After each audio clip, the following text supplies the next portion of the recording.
Hello, VRChat. Welcome to my channel. And as my first video, I'd like to start you off with something pretty cool that I did myself pretty recently. You see my cool little bunny bot here? I made him myself from scratch. And I know a lot of you that are new to the game would love to learn how to do something like this. And so today, to start off my channel, I'd like to give you a little tutorial on how to do that. How you can have something cool like this to go along with your avatar. I'm going to give you a couple of tips if you're new to VRChat and you're playing in VR. This is something a lot of people don't learn, and you need to know this. All right, if you go into your system settings, this is if you're playing in VR, it doesn't really matter so much in desktop, but if you're in VR, if you go to your system settings, please set your locomotion to classic. I see a lot of YouTubers play with third person. That's not the best way to move. Classic lets you actually move around like this. You can actually walk like normal in a normal video game. Those of you that are confused as to what third person looks like, it actually doesn't capture on camera very well, but I think my game capture might be able to capture it. It's like a little arrow, you point, and your character kind of just awkwardly moves. And if you're quickly tapping it like that, oh god, it's terrible, especially for standing. Don't use it.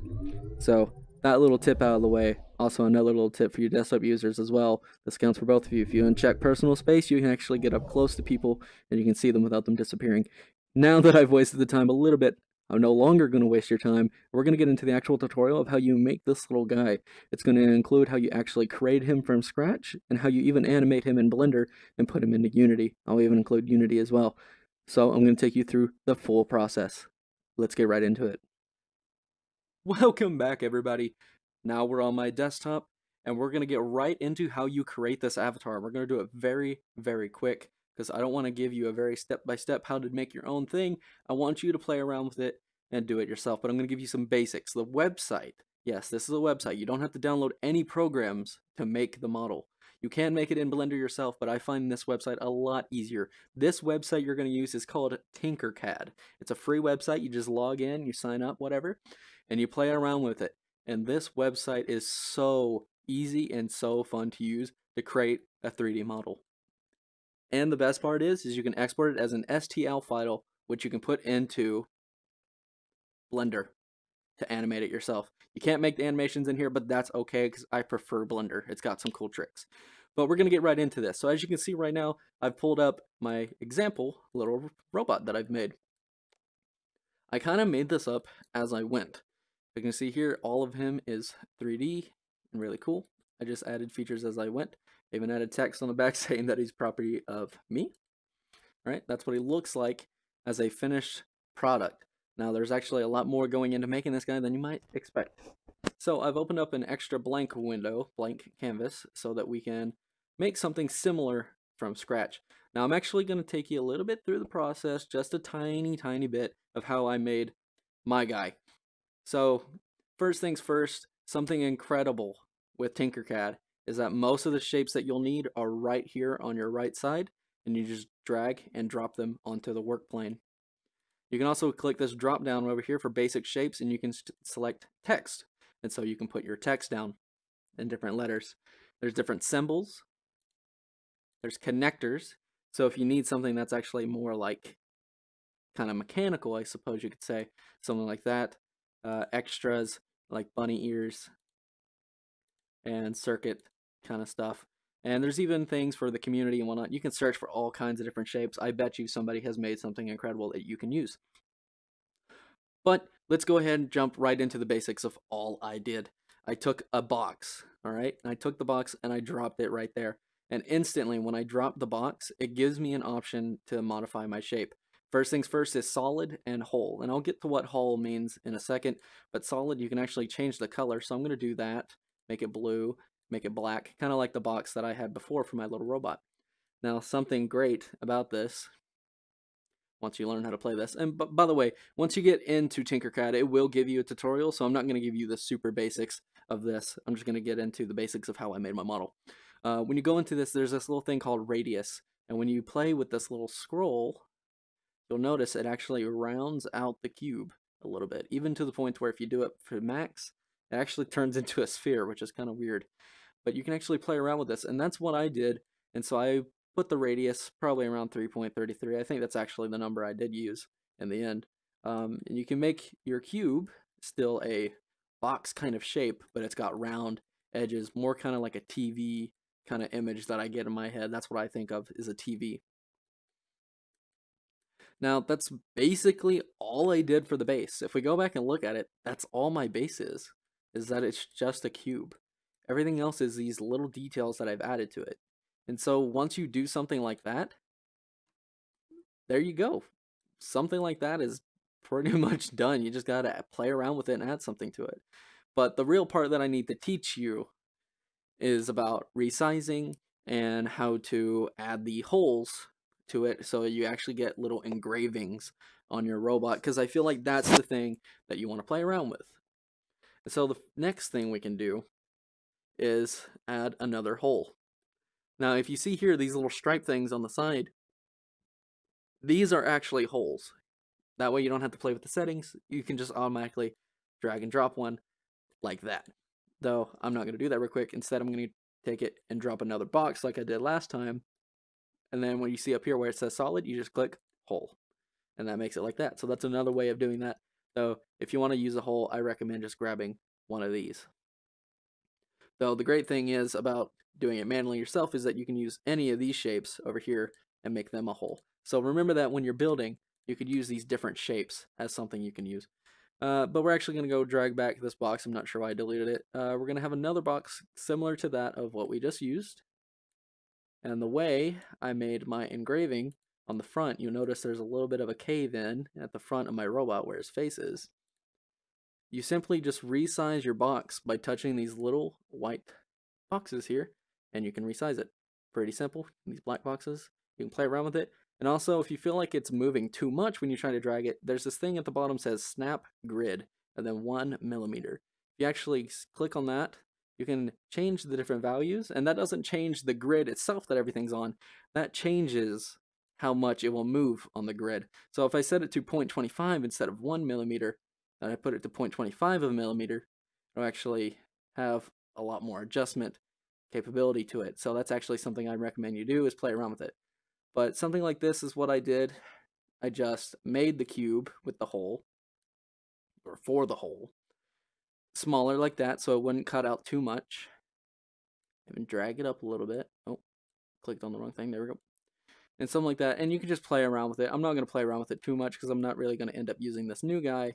I'm going to end up using my old dude. You can take him right here, and you can move him inside the shape. You'll see that they're touching like that. Now you would think it would automatically cut away part of the shape. That's not what happens. What you need to do is click on the hole, and then hold shift and click on the other shape that you want to combine it with. And you'll notice this little thing up here highlighted. If I unclick, now I've shown you where it is, up here, these little tools. If you click on the box again and highlight both of those, it says group. And you can group these together. And once you group them together and you unclick from both of those and you deselect them, you'll notice a hole that was shaped like the actual hole that I had earlier has been cut into my little guy here. And that is basically how I made my little kind of TV sort of shape for my little dude. And then the rest of this, like I said before, is just basic shapes that they have in here that I put in. There's not much else that I did hole-wise. I will show you what else I did though. But like these down here, these are just little rings that I found in basic shapes. Probably the actual ring or torus or whatever, and I just played with the radius of it to get that shape. I liked it. I went and got, I'm not sure where that shape is. It's probably in one of the community shapes. Shape generator, nope. The community shapes. It's probably in here somewhere. I don't know. You can play around with it and you'll find a shape and you just threw it on there. I didn't adjust that in any way other than resizing it. I just threw in a little cylinder or whatever. Like these are basic shapes that I put in. Heck, even the bunny ears, the one that's even bent too, are automatically in here. You just need to grab them and throw them in. And that's another hole on the top for the little cave there. I just used, you know, like a different shape, whatever. Basic stuff like I just told you. As for how I did the blue hearts on the inside, on the side here. This is a little bit harder. It's actually not hard at all, but as in terms of how easy this is, a little bit harder. I just made a heart into a hole like before and made the hole on the inside. Though the thing that makes it blue on the inside, because it wouldn't do that, it would be black like the rest of the base, I just duplicated the heart again and made it blue and made it an actual object instead of a hole and just put it inside. Even then, that was so easy. I said it was a little bit harder. So easy. So if you want to do some coloring like that, that's one way to do it. I even put the diamond, whatever, the text. You can throw down the text and it'll give you the option to put in what text you want. You can actually type it out and it'll automatically put it. That way you don't have to rearrange every single letter. This stuff is so easy for making a model, and there's so much more to it that you can learn, but I'm not going to take up too much time in this video doing it because this is the easiest part of the video. So once you play around with it and you get something cool like that, you just go ahead and you go up here. Let's see, where is it actually? I don't really remember how I do it. Oh yeah, sorry, I'm blind. Export. I was looking in the wrong area. So you actually go up once you're done and you hit export for 3D printing. And for 3D print, you just hit STL. That's what works. You can hit everything in the design, selected shape, whatever. Doesn't matter. But you hit STL. I'm not going to do that because I don't need another file on my computer. But you just save that wherever you want to save it. Save it to your other folder where you have your other models for VRChat. Doesn't really matter. But you have now just made the base very easily from scratch of your little robot friend. And now we're going to move over to Blender on how to make animations for him. Alright guys, welcome to Blender! This is my favorite part because I love animating things, just in general. Especially so much for VRChat. It's so fun to see their things come to life in a game. So now I've imported my STL, which you do by going to File at the top left, Import, and then go down to STL. And once you find your item in the location that you have saved it, it will pop up within Blender. Now, you'll see that this dude is freaking huge. Easy. You can just hit Tab, and that will go into edit mode. Don't worry about the polygons, we'll get that in a second. After you hit Tab, you go to S, and you just size this sucker down. And you can move him down here. Now, the reason I'm saying do this while in Tab instead of just moving him like this is because when you move him like this, you move that little root. That little thing right there. Now, technically, that doesn't really matter in this case because you're going to be attaching it to something else. But for me, I've always been a little picky about just leaving the roots alone. It doesn't really matter. I like to do it this way. Alright, he's still a little too big. I usually make him a lot smaller. Like that. And if you want to figure out a good size for him, I usually make him pretty small and follow behind an avatar. So if you want, you can actually import one of your avatars that you're working on or you already have done, and you can actually scale him that way. And if you want, you can go ahead and delete your avatar out of the way if you want. Or you can keep it there because you're going to eventually add it anyway. But, cool. We've got this little dude added. He seems pretty scaled enough, honestly. Now it's time for us to do our little animations. I could teach you how to do UV mapping so that you can actually put textures on him for what colors you want, because actually the problem is when you exported your file from Tinkercad, all the colors that you put on him did not come with him. So you'll actually have to recolor him, and you can make the textures yourself with UV mapping and so forth and whatnot, but I don't like doing that. I like to very easily color him in Unity, so don't worry, the coloring will come afterwards in Unity. It's fairly easy, actually. Though if you want to do official texturing, you can look up a video on how to do UV mapping. That's not something I'm going to be doing for today. But let's go ahead and get right into how to animate him. So first things first, you're not going to have to add any bones. Do not worry.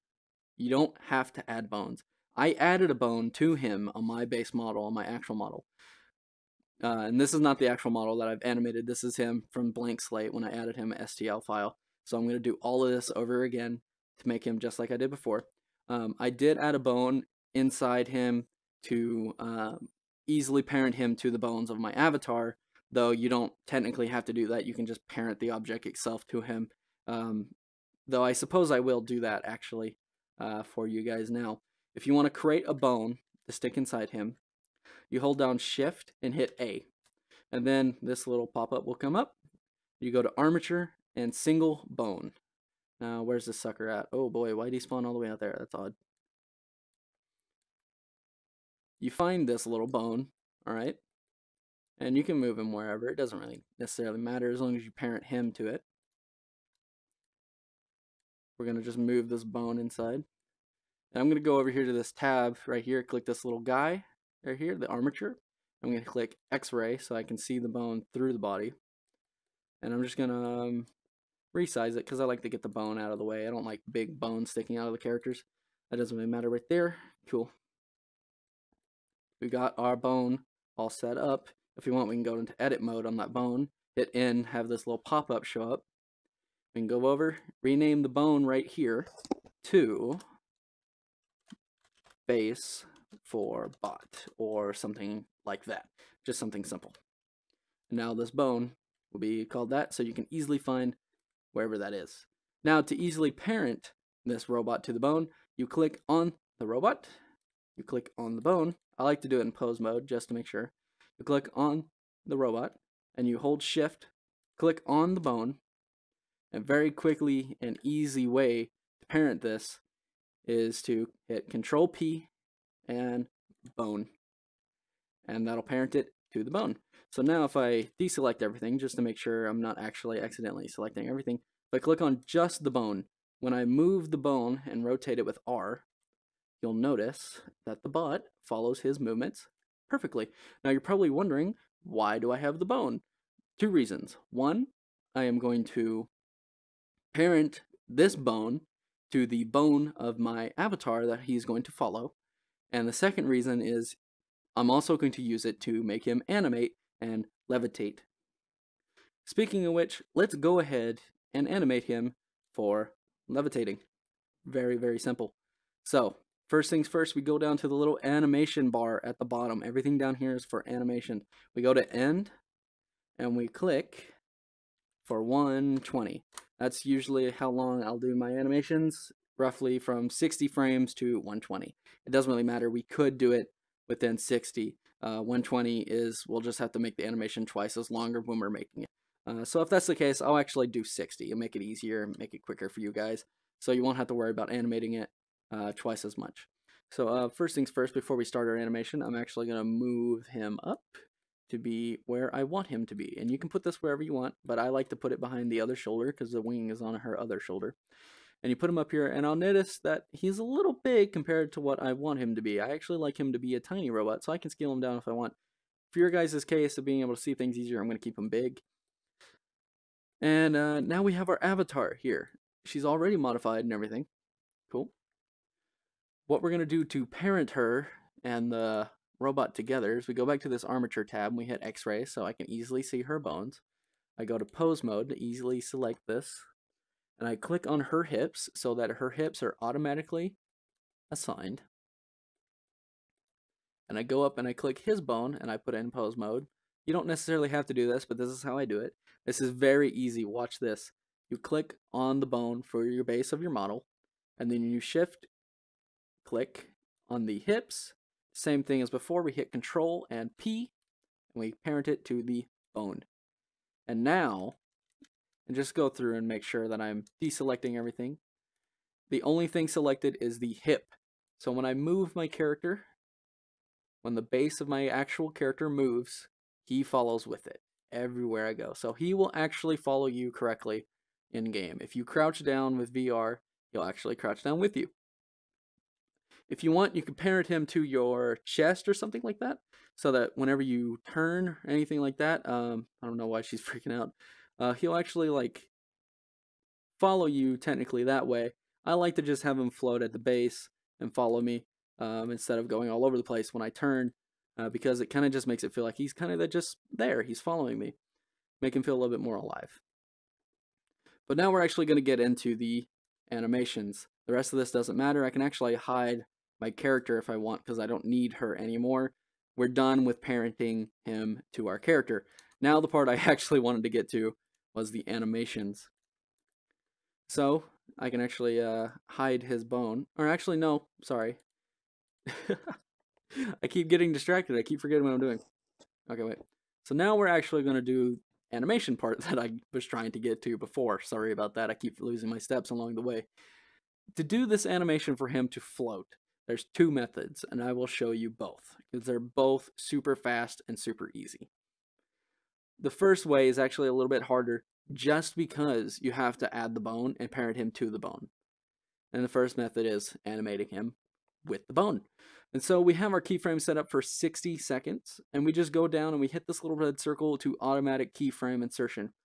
So whenever we make adjustments to his position, his rotation, whatever, it will automatically record that on whatever frame that we're on. So for 0 or key 1, it doesn't really matter where he is right now. Or it could. You could copy his position like I did right there, so where he currently is. But you go to about 30 seconds, and you just move him up a little bit. Not a whole lot, just a little bit. And you go back to 60, and I wonder if it actually copied it. Pays. Oh, it did copy it, perfect. And you go back to 1, and you paste again. I'm using these little clipboard buttons right here if you see where my mouse is. The one that has the arrow pointing up, that copies whatever pose your character's in now. And then when you get to the frame you want to paste that movement on, you hit that, and that will paste the exact motion where it is. Because if you don't paste the exact motion where it is, here, I'll give you an example. First off, look at that. That's how the animation is. And if you hit play, it'll automatically loop and show you how it looks. And also over here, if you go to the render section on the right side, you'll see the little camera. You hit that, you go over here and you hit your frame rate, and you can set that to 30 or to 60. I prefer 30 because I don't like him bouncing too much and too fast. I go 30. He will do his little float, as you can see here. But as I was saying, with the loop, you want it to look seamless with your loop. If you were to go to, let's say, frame 60, and you didn't paste the same location before, and you had him, let's say, a little lower, and it did the loop like this, it doesn't look right. He jumps right back to where he was when he starts, instead of having it look like a perfect loop. So I'm going to paste his position again. When we start over the animation, you'll see that it looks like the animation's not even looping. It just looks like that's how the animation's supposed to be. So that's the first way that you can do the animation. The next way, I'm done with the bone, so I can actually hide the bone. The next way that I could do this is the thing that you're going to be using for animating the rest of the body, so it's the recommended method. You actually go over to this right tab over here. You go over to this little wireframe looking triangle, and you click that. And shape keys. Shape keys are what you want. First things first, you click on your model, all right? And that's your base. You hit the plus, and it becomes your basis. This is what the beginning of your animations are going to be, because that's what shape keys are basically simple animations that you can use at any time you want. With the shape key basis, that's what your model's going to be. And then you hit the plus again, and it'll make key 1. I will name this float, because I'm going to use it as the example of the float animation.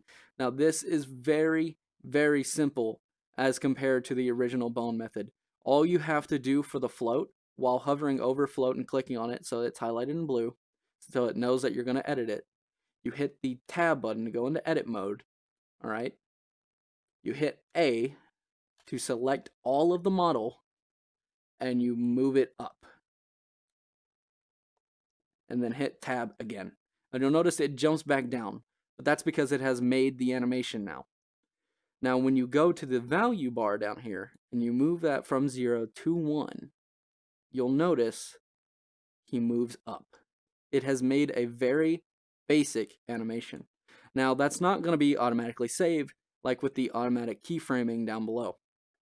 Instead, what you're going to do, and this is very, very easy still, you go to frame 1 like before, you go over to your value bar when it's at 0, and you hit the I key on your keyboard. It has now saved that value as a keyframe on the timeline. Then you move to 30 seconds in the timeline. And I'm not actually going to do this because it's already animated with the bone, but you would just set it to 1, so he moves up. You hit I again, and then you move over to 60, and you move it back down to 0, and hit I again. Done. It's a matter of seconds. You don't have to worry about parenting it to a bone or anything. And then once you hit play, this is not going to play the shape key version, it's still playing the bone version that I made. But when you hit play, it will do the exact same thing that the bone did. I highly recommend you play with shape keys, because shape keys can make you incredible things for your avatars. Seriously. Here, I'll give you even a more complex version, but just as simple version of before. But first, before we do any more animations, I am going to do this. Make sure you click back on your basis when you start editing mode. First things first, if you want to choose the coloring in Unity, like I said before, I would recommend separating these objects, this primary object, into several so that you can color it. Now in this case, we're only going to make one separate object. I made the mistake of more in my previous version when I originally made them. For this, we're going to do one. It's very simple. Actually, sorry again, before we do that, I'm actually going to delete all his shape keys right now. Go to the little wrench over here, add modifier, and go to decimation. Make sure you do this decimation before you do all of this. Okay, I'm sorry. I forgot to say that. The reason you want to decimate is because this thing is crazy high on polys. This thing alone is like 31,000 polys. No, it says right there, 21,000. It's 21,000 polys, or tries. That's like way too much. This little robot alone is over the limit for VRChat. And so you can actually hit 0.1, and that'll still keep him at 2,000 polys. You can do it more than that if you want, but you hit apply, and that will decimate him. Ooh, he looks a little gross. I probably should have put a little bit more, but that's okay. You can adjust them to be whatever you like, and I'm pretty sure once you actually color him in Unity and look at him in game, you won't actually see those rough edges. I'm sure it'll be fun. But going back to what I was trying to say about separating these objects, it's very simple, really. You go on here and edit mode. You click on the little eyeball section. Of course, this doesn't work right now because I actually have to, because it's all connected, so I can't do the easy method. I'm actually going to have to go in and individually select little objects. Basically, if you want to know what I'm doing right now, remember that the base is black and everything else is a light blue or whatever color. Basically, what I'm going to do is I'm going to go in and select the vertice or face or whatever of every little part that I have a different color than black, and I'm going to group them all together as a separate object, which I will show you how to do in just a second. But I'm going to separate them as a separate object. That way I don't have to do the hard part of UV mapping and whatnot. I can just go in Unity and throw the material with the color onto it, and it'll color everything. Super easy. So I'm actually going to go in and select every little vertice. So that's actually going to take me some time to do. Alright guys, I'm back. I did not cut forward too far because I decided I'm a lazy fuck and this video is going to go too long. Instead, what we're going to do is we're just going to do it to the ears and the little rings below because they're separated from the rest of the base model. So what I'm actually going to do is, if you have something that's separated, not touching the base model, you notice how there's a little gap between the things and they're floating there. If you have something like that, when you're selected in edit mode, you can actually hit the L key while hovering over it, and that will very quickly select everything about that. So I'll just quickly do it like these. I'm not going to do the eyes and everything else, so those won't come out correctly colored in Unity when I show you, but these, for example, I'm going to do it like this. Now you're wondering, how do I make these a separate object? Simple. You just hit the P key, not Control P. Earlier we were hitting Control P for parenting. This time you just hit P. And you do by selection of the things that you have selected. So now, exit edit mode. We'll notice that the box, that is the base right here, is a separate object from the ears. Now we want to get into our actual animations. That part necessarily didn't really matter for the animations. That was just a matter of getting it separated into objects so that we could color it in Unity. Now for the rest of the animations, such as my little ear twitch that I have, or my rings floating up and down, make it a hovering feeling, or the blinking is my favorite part, is basically going to be shape keys like before. And so very, very simple. We're going to go back to this guy, and we're going to have to create the bases again because I deleted that stuff from before. But it's okay because I still have my float animation, because I actually made my float animation with the bone instead of my shape key. Even then, super easy to make. You saw how fast it was. I hit plus again after basis, and I can make the float, but I'm not going to make a float since I already have it. I'm going to make ear twitch, and I'm going to name it left, or L, because it's for the left ear. Oh, actually, sorry. I just made that for the wrong thing. Make sure you click on the ears. All right, and name that key again, L ear twitch, just so I know what it is. And I go into edit mode while selected on left ear, and I select the entire left ear. And like before, where it's just simple, you move something like that, play around with it a little bit, and go out of edit mode. When you play the animation, it's something simple like that. And then the little timeline for your animation, I would say about 20 seconds in, I would say at 20 seconds, frame it at 1. Move back 3 frames by hitting the arrow key on your keyboard. Move back 3 frames, hit it at 0. Go back to frame 20 and go 3 frames in front of that and hit it at 0 on the value bar again. And right there, very simple Twitch animation. You can make it better if you want, make it more detailed. That's just basic. At 40 frames, I'm going to make another ear animation, call it right ear. And in tab, select the right ear on his right side. Do basically the same thing, except this one I will have tilt forward a little bit. I can move around, whatever. It doesn't really matter. He'll do that.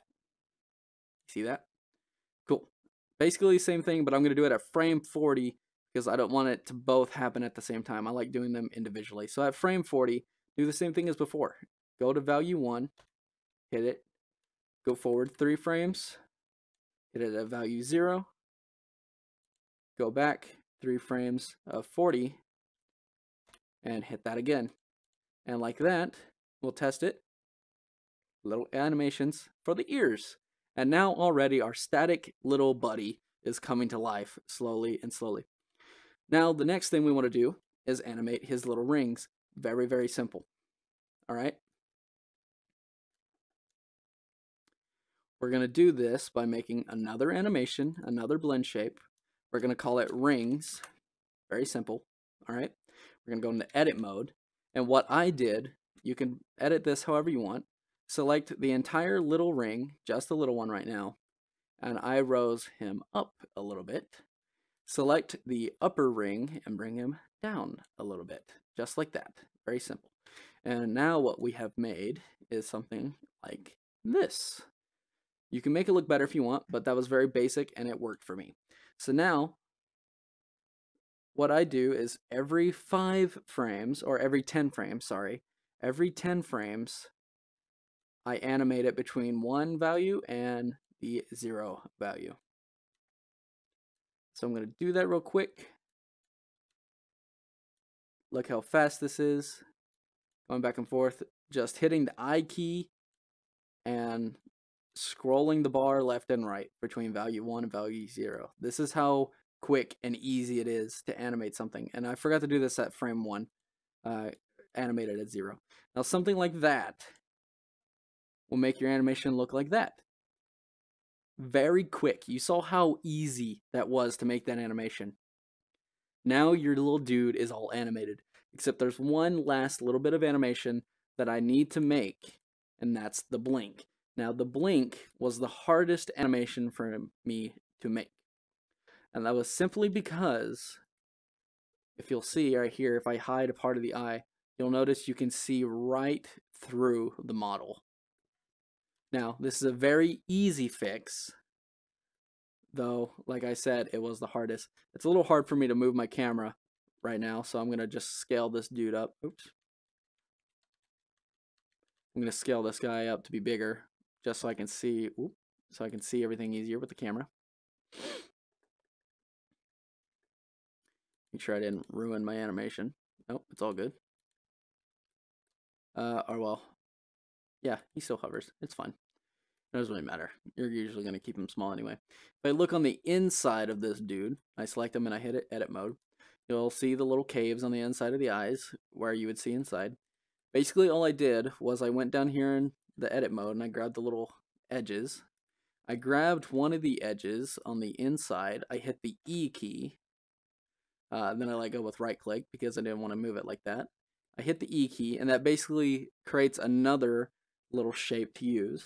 We can move it across now after I canceled it out. And I can even size it up to block the bottom parts there. And now doing something as quick and easy as that, hitting E and then dragging it across and sizing it up, has now blocked the walls on the inside. Though you can see them on the outside here, though I'm sure once it's colored you won't actually see it. If we go in to make our animation, which, oops, my bad. I just noticed I accidentally added that as part of ear twitch animation on the shape keys instead of the basis. Oops, that's not how that's supposed to go. Though I'm sure it'll still work. Alright, we'll just rename ear twitch to blink and hopefully that'll still work. It might look a little janky. I'm not going to redo that, even though it's very easy to do. What we're going to do now is go back and select all the top of our eyes. That's what I did basically. So I can go click and shift right click, because those of you that don't know, click and blender is right click to select things. Select all of the top of the eyes. We're going to do this on both eye models. We're just going to click every single little dude. That's right over here. Very easy. We're just going to take that and drag it down to whatever size you want. And now when we exit out of edit mode and we test our animation, okay, yeah, that's going to look a little goofy in Blender, but I'm sure in Unity it'll look fine. When we move that bar across, he's got this little blink animation. And so you can basically make him blink as much as you want. What I do for blinking is I put it at around 30 frames. At 30 frames, I actually add it with the I key at 0, move forward 3 frames, add it at 1, move over 2 more if you wanted, you don't have to. Add it again as 1, so it gives a little bit of time of the blink.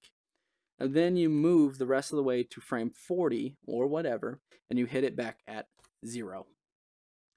And now if we test the animation, he will do a little blink. Just like that. And there you go. That's basically the entire animation of my little robot summed up for you from the beginning. Now you could totally add more stuff like that if you wanted, though I am not going to. And so now we're actually good for export. If I unhide everything, you'll see the model still there. I'm actually going to resize this dude back down quite a bit. Move him back up. I'll actually keep him that big for this case of the video. We're going to make sure that looks all good. What we can do now is export it. This model is 36,000 polys right now for everything. That's because I have not decimated the actual model itself yet. But that's okay because I'm not going to actually upload this because I already have it uploaded. I'm going to show you guys how to export this. So you go to File, you go to Export, and you hit FBX File. You find the folder that you want to save everything in. In my case, the BunnyBot folder. I'm going to name it Tutorial. And now the important part, before you go off and hit Export FBX, what you need to do is go to the left side for the Export FBX settings. You go and click Armature and then shift click mesh. You go to geometry and you unapply the modifiers. You go to armatures and you get rid of leaf bones. And then you go to animation and you remove key all bones, NLA strips, and all actions. You get rid of all 3 of those. And now you're good for the export. And you hit export and you're good. And now the model is exported with your animations. Now you can just go to Unity. See you there. All right, and welcome to our Unity project. You set your project up for Unity to import your character into VRChat, and you also made your little folders for your avatars, and you made your little folder for your avatar. You got everything set up. You put your textures in your texture folder, though I don't have that right now because I already have the texture somewhere else. You put your character in, and now your materials are here, so on and so forth. We can actually go in and hit cube shader for that stuff. Make the character look good. You can actually go ahead and actually don't drag the character in just yet, sorry. You hit the arrow next to your character. Normally the first thing you might think to do in Unity for your character, putting them in VRChat, is to click on them and set them to humanoid. That's not the case. You don't want to do that. Right now, you go up to legacy. You set your character to legacy and hit apply. Now after that loads and it sets it to legacy, you'll see an animation in this little sidebar called scene. You click that, hit Control D to duplicate it, and it leaves it or puts it outside of your character. On scene selected, go to wrap mode and loop, so it'll loop the animation. Now you go back to your tutorial character as before, and you set it to humanoid and apply. Though I'm not actually going to do that, I'm not going to do the configuration just because I don't need to. I already have the character in VRChat. Now you can drag your character onto the scene. And oh my, the materials look weird because it's got the outline on it. Let me just remove that. There we go. Now you'll notice your little robot is not looking so good. He looks white. Where are the colors? This is the part I was talking about before. If you go to your mirror or materials, you'll see a material that says no name. And that'll be for your bot. It's just the one material. And you're probably thinking, that's not what I want. Well, that's okay. What we're going to do is we're going to right click while we're in here with the rest of the materials. This is the way I like to do it. We're going to go create and down to material. And we'll create our own material. And we'll call this the base. So this is for the base of the model. And what you can do is, for the robot, I leave it at standard. That way you can have a metallic shine to it. So I leave it at standard. And I change the color here at the box to be whatever I want it to be. And I suppose for the video, to make it a little bit different from the one I actually have, we'll make it red. And also if you want, you can add emission so that it actually glows in the dark. And we'll go ahead and apply this to the base. There we go, the base model is like that. But it's not quite metallic-y enough. What I like to do is go actual to the metallic setting. And I like to kick it up a little bit. Just wherever you want. I like to play with the smoothness and everything. That'll make it look really metallic-y, so it actually works great in rooms with very good lighting. It looks nice. Adding emission and this metallic effect will actually make your characters not only glow in the dark, but also look good in good lighting, depending on the world that you're in. Though I just realized I made this color red and I named it base. I'm actually going to rename the material to just color because I want it to be the color of the body or the other features on the body.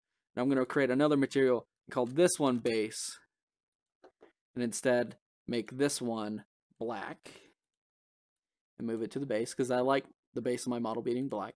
I'll add emission and make it black again. Doesn't really matter. It doesn't really matter because black won't really glow in the dark a whole lot anyway because the dark is, you know, basically black. You can play with the metallic stuff again, just like before. Make it look however you want. Though I realize adding smoothness actually makes those pesky details we don't want come out a little bit more. And I'll just take this color from before and drag it over these. Now, not every little detail is colored like before, like I said. because in Blender we did not actually separate the tail and the hearts and the little bits on the screen as separate objects. We only did the ears and the rings. So if you were to actually go through like before and separate everything as a different material, you could do that. But I didn't do that because I was lazy. But what little parts we did select, you can see, are now colored, and very easily that is how you color your little robot. Now the only thing left for your little robot before he's ready to put into the game, besides everything else you have to do with setting up your character, is you just click on your character and you go to add component and you add animation. Not animator, animation. And in the animations tab, you add the scene that you had from before. And now when we hit play mode up here, and we go to back to the scene, we'll see that he actually does his little animation. Now, of course, because I messed up the animation a little bit in Blender, it looks kind of bad right now, but that's okay. If you modify it a little bit and you play with it, it'll end up looking great. But now your character will automatically do his little idle animation, and he will always do that because it's set to a loop, and now you're good. And if we were to test real quick to actually move the body of our character, he does follow everywhere you go. So you're basically set now for getting your character. Now all you need to do is the rest of the other basic tutorials that you can find on YouTube for uploading your character.